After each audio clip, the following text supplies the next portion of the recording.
நமச்சிவாய. பூஜைக்குரிய பொருட்கள், பூஜைகள் நோய்களை குணப்படுத்துமா என்று பலரும் கேட்கிறார்கள்.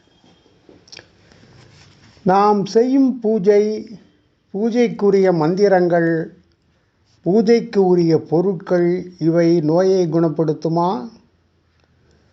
கடவுள் நம்பிக்கையால் நோய் நீங்கப் பெறுவது எவ்வளவு உண்மை என்ற ஐயப்பாடுகள் எழலாம். இது பற்றிய உண்மைகளை காஞ்சி பெரியவர் தெளிவாக விளக்குகிறார்.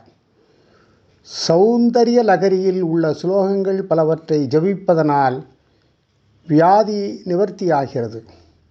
வியாதி உள்ளவரே விபூதியில் அல்லது ஜலம், பால், தேன் போன்ற ஒன்றில் ஜபித்து அதை இட்டுக்கொள்வதோ பானமாக அருந்துவதோ உண்டு. அல்லது அவருக்காக இன்னொருவர் ஜபித்து வாயில் இடுவதும் அல்லது நெற்றியில் பூசுவதும் வழக்கம். விபூதிக்கு இதிலே தனியான சக்தி உண்டு.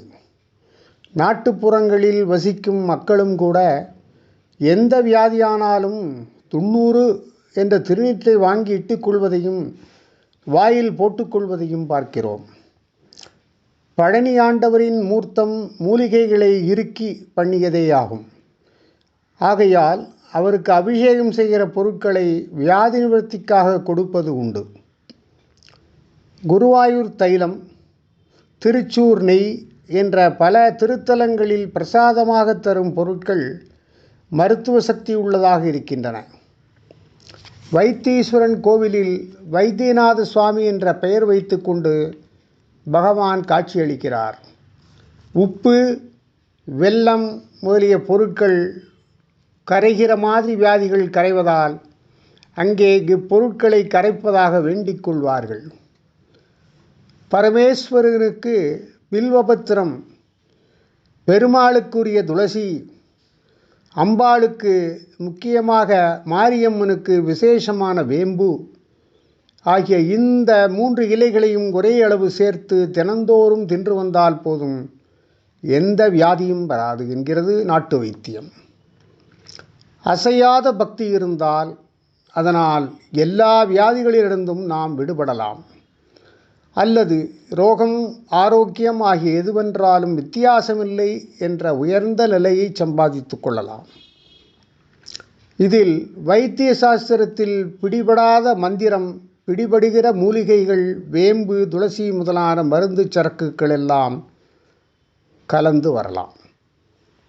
பூஜைக்குரிய பொருட்கள் எவையென நீங்கள் தெரிந்து கொள்ள வேண்டும்.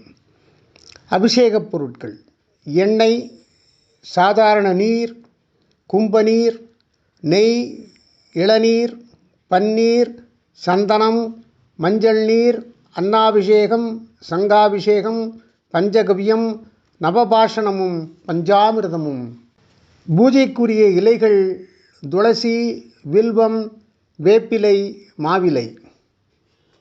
புற்கள்: அருகம்புல், தர்ப்பைப்புல். இப்படி பலவிதமான பொருட்களை கொண்டு பூஜிக்கலாம். அர்ச்சனைக்குரிய பொருட்கள்: பூக்கள்: செந்தாமரை, வெண்தாமரை, அரளி, சிவப்பு அரளி, நீல மலர்கள், மனோரஞ்சிதம், மருக்கொழுந்து, செம்பருத்தி, மகிழம்பூ, தும்பைப்பூ, ரோஜா, மல்லிகை, சம்பங்கிப்பூ, சாமந்திப்பூ, எருக்கம்பூ.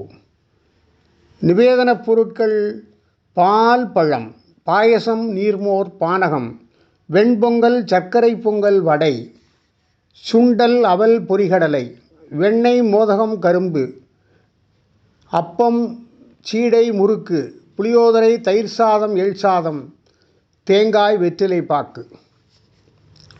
உபசாரப் பொருட்கள்: கோலம் போடுதல், விளக்கேற்றுதல், 16 வகை உபசாரங்கள், சாமரம் வீசுதல், கற்பூர ஆரத்தி. பூஜைக்குரிய ஒவ்வொரு பொருளுக்கும் ஒவ்வொரு வித சிறப்பு உள்ளது. ஒவ்வொன்றுக்கும் தனித்தனி குணம், மனம் உள்ளது. எல்லாமே வெவ்வேறாக இருந்தாலும் இறையருளால் ஒன்றாகி விடுகின்றன.